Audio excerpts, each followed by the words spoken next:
Why should Americans care about the ongoing political turmoil and violence in Pakistan right now? Well, it's the fifth biggest country in the world. It's got nuclear weapons. It was one of the front lines in the so-called war on terror, and it's currently considered by our government to be a major non-NATO ally. And yet ever since Imran Khan, the legendary Pakistani cricketer turned populist politician, was ejected from the Prime Minister's office last year in a very controversial parliamentary vote of no confidence, that country has been in the midst of an historic political and economic crisis. Khan, who remains hugely popular inside of Pakistan, has had more than 100 criminal cases thrown at him, from corruption to terrorism to blasphemy. And there has also been a vicious crackdown against members of his own political party. Khan's violent arrest outside a courthouse in May, later deemed by Pakistan's Supreme Court to be illegal, led to mass protests, to violence and death across the country. According to Human Rights Watch, while some of Khan's supporters did use violence and attacked property and the police, the Pakistani authorities, quote, used excessive force against protesters, restricted access to the internet and to social media, and carried out mass arrests. More than 4,000 people detained, many of them arbitrarily. But what was so stunning about those protests is that they weren't just anti-government. They even challenged the dominance of the once revered, almost untouchable Pakistani army. See, that country of more than 250 million people, which has long aspired to be a functioning democracy, has been ruled, directly or indirectly, by the military for most of its 75 years of independence. Currently, the Pakistani military has banned any mention of Imran Khan's name on air. Prominent journalists have just disappeared. Even Pakistani-American fashion designer Khatija Shah has been detained for taking part in the protests. And Khan himself, who survived an assassination attempt last November, is worried for his own life. The former Prime Minister, who is accused of cozying up to Vladimir Putin and Xi Jinping, hasn't had much support, though, from Western capitals, and he himself accused the Biden administration of being behind a coup against him, an allegation that the State Department has denied and that Khan has since backed away from. So, what should America be doing here, and what does the future hold for Pakistan and for Imran Khan? Earlier, I spoke to the former Prime Minister of Pakistan and chairman of the political party, the PTI. Imran Khan, thank you for coming on the show. You are the former Prime Minister of Pakistan. Explain to our viewers watching in America tonight what you believe is the state of democracy, of freedom, of human rights in Pakistan tonight. How bad is it? Well, Mehdi, for some of us who've seen the evolution of our democracy over the last, especially 20 years, because you saw General Musharraf's martial law, and then in that martial law, we saw what was called the lawyers' movement for the independence of judiciary. And during that time, the media asserted its independence. So we were moving towards a democratic system. Two governments came in, stood for 5 years, and then left elections. Another government took over. So we're moving towards, what we hoped would be genuine democracy, because normally we had a hybrid system. Even when the army was not in power, they really controlled the levers from behind. But what is happening right now is a total dismantling of our democracy. It's not a question of what is happening to my party or to me, or these 170 cases and so on, or whether I'm in jail, or these are not one, but two assassination attempts on me. It's what is happening to the future of this country if our democracy is dismantled. Because rule of law, democracy, and prosperity go hand in hand. When you do not have rule of law, which is what is happening now, it is might is right, there's an undeclared martial law in Pakistan, then, there's darkness ahead. We are standing on the edge of darkness. So what is your message to the American government tonight, to President Joe Biden? Because on the one hand, you have urged the US to speak out in the name of democracy and human rights against what's happening in Pakistan right now. But you've also accused the US of being behind a, quote, foreign conspiracy, a coup against you. You've repeatedly called what happened to you, quote, US-backed regime change. Well, I mean, the facts about what happened, about me receiving a cipher coded message from our ambassador in Washington. This is 6th March 22, which said that the American official, Under Secretary of State, telling our ambassador in an official meeting that unless you get rid of Imran Khan in a vote of no confidence, there'll be consequences. And then the vote of confidence, no confidence, takes place the next day. And within weeks, my government is gone. So I merely stated the facts. And by the way, I put the cipher in front of the cabinet, in front of the National Security Council, and there was an official protest from Pakistan for interfering in our internal affairs. But that's behind me. Look, all I want the US to do is their professed aims of so-called Western values of democracy, rule of law, human rights. They shouldn't worry about what is happening to me. They should worry about 250 million people. The whole democratic structure is being wound up. And we, as I said, we have an undeclared martial law. Surely, this is not what the Western countries should want. I mean, they should just speak out against it. So obviously the Biden administration denies being involved in your ejection from power. The current Pakistani government is clearly afraid of you, hence the mass arrests, the talk of banning your party, the more than 150 legal cases against you. They've said you're a bigger threat to the country than Indian Prime Minister Narendra Modi, rather ridiculously. Do you believe that if elections are held on time in October of this year, that your besieged party can still win and that you can still be Prime Minister again? Surely that's a pipe dream now. Look, since I've been ousted, out of the 37 by-elections held, 30 have been swept by my party, despite the total support of the establishment to these 12-party coalition. So clearly they are scared.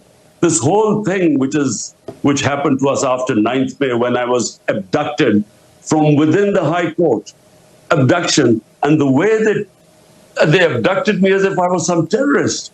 So the reaction to that was used as a way of just clamping down, crack down on my party. We equated to what Hitler did after the 1933 burning of the German parliament. He cracked down on the communists and wiped them out. This is what's happening now. How could a few cases of arson be made a reason for 10,000 of our workers in jail? And every day people are being put in. My entire leadership is in jail. The only way the leadership can come out of jail if they renounce being part of my party. So it's never happened in this country before. Women have never been put in jail. The entire media has been muzzled. I mean, the military, which is the real power in Pakistan, is obviously out to get you. It was Army Rangers who arrested you outside the courthouse, not police. It's military officials who have reportedly told Pakistani journalists not to mention your name on air. Yet your critics would say that you came to power in 2018, everyone knows this, in alliance with that same military, that you for years had close relations with top generals going all the way back to Hamid Gul, the former head of the Pakistani ISI. So the critics would say it's ironic to see you now criticizing the same army and intelligence chiefs who you were once fine with and who helped put you in power in the first place. Firstly, just to correct you, I was abducted by the Rangers from within the court. I was actually sitting in the courtroom. So, just to correct you. And the Supreme Court declared it illegal, and so yes. That's why I was bailed out. Look, in Pakistan, Mehdi, the military has directly or indirectly ruled Pakistan for 70 years. 3 times martial law, and then the other times threw in because they're entrenched. And so whoever does politics has to work with them. Now, when I came to power in 2018, it wasn't because the military engineered to get me into power. They didn't oppose me. Big difference. In 2013, before that, they actually helped Nawaz Sharif get into power, and we proved in the rigged elections. In 2018, we asked everyone to open the elections because we came through proper, free and fair elections. In fact, we felt we lost some seats. But the thing is, I worked with the military. I mean, military means the army chief. So I worked pretty well with him. The main problem was, you see, my whole thing is rule of law. I started my movement for justice 27 years ago, wanting to bring the powerful mafias, the political mafias, under the law. This is where the problem became. He didn't think corruption was that big a thing. He wasn't interested in. And if he had he had the veto power. So that's where I failed. Although we succeeded economically, we did brilliantly dealing with the pandemic, but I failed in the rule of law, and I think that's where the problems became. Before the break, I was speaking with former Prime Minister of Pakistan, Imran Khan. We discussed the state of democracy in his country and his message to the American government. But what about the criticisms he's faced from his own time in office? Here's the rest of my interview with him. You have been praised in your handling of the pandemic, and it's interesting to hear you saying you failed in terms of the military. But while there are many Pakistanis who still support you, you're hugely popular, a lot of Pakistanis say, hold on, when you were in government, you were fine with the military. You say none of this stuff has happened before, but you locked up opposition leaders, you locked up journalists, you cracked down on the press, and now you're getting upset that the same is being done to you. Look, the term false equivalence, you cannot compare what was going on in my time to this. In fact, General Musharraf's martial law was more liberal than what is happening right now. I mean, in our time, you can just name me which channel did we close? I mean, which journalists left the country? 4 of our top journalists have left the country. A fifth one wrote a letter to the Supreme Court Chief Justice that his life was in danger. He escaped. He was killed in Kenya. Our best journalist right now, Arshad Sharif, and best Imran Riaz, he's disappeared for 40 days. Yes. I mean, he's the, but Chairman Khan, you cannot compare what is... I'm not going to dispute. I'm not going to dispute what's happening now. I'm very critical of what this government's done. It's not about equivalence, though. It's about that on your watch, you did a lot of these things. Maybe not as badly as the current government, but Reporters Without Borders, for example, they called you a press freedom predator in 2021. They criticized you at the time for threatening, abducting and torturing journalists. That happened on your watch. Hamid Mir, a very famous Pakistani journalist, he wrote just last month for The Guardian that when you were in office, he wasn't allowed on air, even though you had once called him a favorite anchor. So the problem is that a lot of this stuff did happen on your watch. You were not a champion of the free press. So people say, hold on, now you're saying it's bad when it happens against you.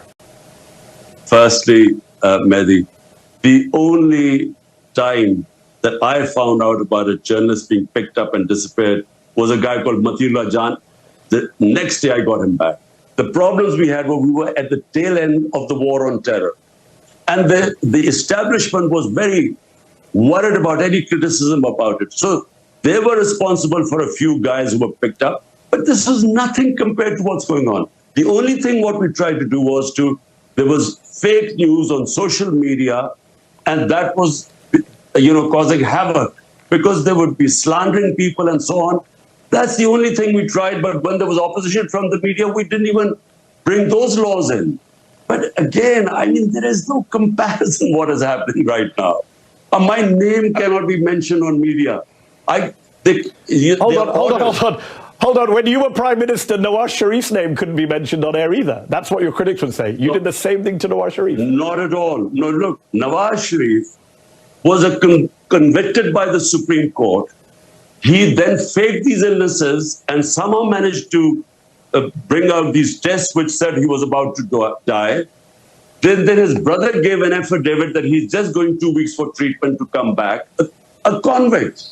He goes to England and suddenly all illnesses disappear, and then he starts giving lectures to Pakistan. He was a convict. You can't compare what was happening to me. I'm not convicted of anything. But the media couldn't say his name. I'm no fan of Nawaz Sharif. I'm just saying his name couldn't be mentioned on air. We're almost out of time, but I got to ask, do you have any regrets about what you did in office, especially with the military, given what the military is now doing against you? What would you go back and do differently if you could? Last question. Well, just firstly, given what happened after I came into power, I should have actually, with a weak coalition government, I should not have taken power. I should have gone for elections again, because you can't bring reforms and changes, and especially rule of law, if you have a weak government. And if I have to do it again, look, this hybrid system cannot work. if you are an elected prime minister, you must have the authority to implement your reforms. It cannot work that you have the responsibility because you're elected, but the authority is shared and the army chief has a veto power. This sort of system is doomed to failure. And Pakistan, what it faces right now, huge economic problems, the worst economic situation in our country. Unless we fix the governance system through rule of law, I'm afraid, the country is on the edge of darkness. There is no doubt there is a massive political and economic crisis in Pakistan right now. We appreciate you taking time out to speak to us, and I do hope you stay safe. Imran Khan, former Prime Minister of Pakistan, thank you.